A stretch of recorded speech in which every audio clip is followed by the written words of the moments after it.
have that rational argument, we can't help you. That's up to you. Mm-hmm. But our job is to deal with the full human being, the part of the human that can make those intuitive leaps.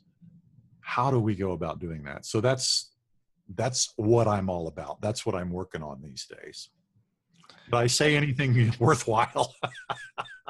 No, I think all that is definitely interesting. And I think, whether it's maybe a little bit too extensive for the type of words that you're trying to digest, I guess, as you listen to this podcast or not, I think you really want to listen, even in between the lines there, what Jack's trying to say. And it's really about that perception. Is what you're saying, does it have substance behind it? Is what you're saying believable?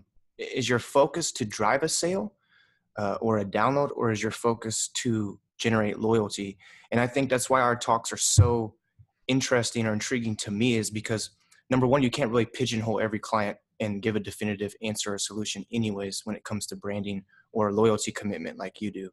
But number two, you have to, it forces you to really revisit that customer journey, that customer experience, and try to put yourself in their perspective and how they're viewing your brand, your message, the way you present that message, what form of media, and making sure that not only are you being precise, to the point, direct, understandable, all those things, but also that you're reaching them by a means that they appreciate or can actually understand better, if that makes sense. Yeah, the only thing I would add to that is it's more than just understanding, because we typically, when we talk about understanding something, we most often will say that you can explain it.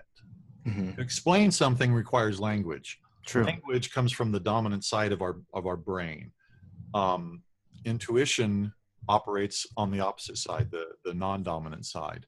Mm-hmm. It's very common to know something that you cannot explain.